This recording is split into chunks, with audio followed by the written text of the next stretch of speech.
Hello, hello, hello, my friends. Sorry for the low angle. Welcome to week 3 in practice. I'm in my house right now, and I thought that this would be kind of a nice change up from what I've shown you in the other videos, just because this is me doing the yoga here without all the props that you would normally have, which is probably what's happening for you guys while you're moving through this mentorship. So this week, the focus will be centered around your solar plexus, which is your belly. So solar plexus is in the diaphragm area, and it's connected to anything digestive. So the in practice will be centered around that, kind of stimulating digestion from a place of softness, not necessarily from trying to force anything, but allowing your body to soften down and in. So the first pose will be seated forward fold. And generally how I would recommend you do it, there's my feet, is just to come down. But in this case, particularly because it's a little bit more yin, I'm going to recommend that if you have pillows, stack them up on top of your legs, let your feet just kind of soften out, and then you're going to lift and lengthen and then make your way down. So what this is doing is allowing your body to compress your belly while you're lengthening out the back of your legs at the same time. So you're stimulating your power center, which is kind of cool. Second pose is called Twisted Deer. Again, with the focus being around connecting to the front of your belly.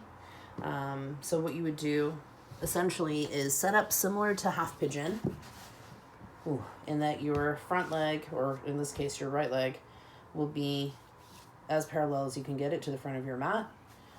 Your left leg, sort of bring it, and pardon my pillows, you'll bring it so that it's, if you can see, it's also bent.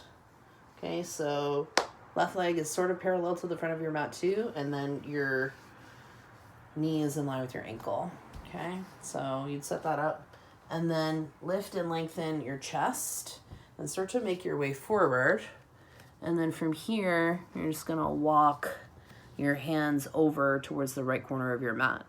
Now you can stay lifted depending on how intense this is for you, or grab a pillow or a block and just give it a little hug. And then when you move to the other side, of course, you're gonna get into this side of your belly, which is great. And then the last pose, which I personally really love, is square pose or double pigeon. So this is going to hit a lot of your hips and it can be quite intense. So if you can't quite get to the level of stacking your ankles over your knees, or if there's a lot of lift here, you can do a couple of things. One, you can take a block or a pillow and just slide it under so that you can let your knee rest. Or you can extend your bottom leg out and cross your ankle over so you can see. Fun, right? So you can do it that way, or you can go into crisscross, which is essentially stacking your knees as close as you can to being one on top of the other. Okay, so either way, great. Depending on how intense you want your compression to be on your belly, you're going to lift and lengthen, and then you're going to fold down as far as you can. In this case, I would say for this pose, this is probably pretty solid. If you can only come here, completely fine. But if you can come all the way down, just try to let your head drop and let the weight of your belly rest on top of your leg muscles. Now, for each pose, you're going to hold, for a minimum of 3 minutes if you can. Longer if that's there. I wouldn't go too much longer than, say, 6 minutes on each side. Because deer or twisted deer and double pigeon or crisscross are pretty intense, I would say gauge it and don't try to force your way through it.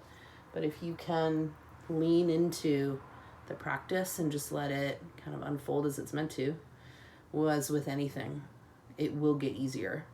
For the focus, especially If you're on your own, I would say that if things need to come out, i.e. gas, I mean, now's the perfect opportunity to release whatever you're holding in there. And it's not necessarily abnormal when you're doing that much compression to stimulate your digestion. In fact, you may even notice that after you do this practice, that if you have issues with poop, that starts to shift a little bit. Gauge it, do it as long as you can. No longer than, I would say, 6 minutes each side. 6 minutes each side. And with the forward fold, I would say for 5 minutes at least, if you can manage it. And if you can only do a few, that's okay too. Gauge it and see how you do. And let your focus just be on connection with your belly and just observe it and see whatever comes forward for you this week. Have a wonderful week, and we'll connect soon.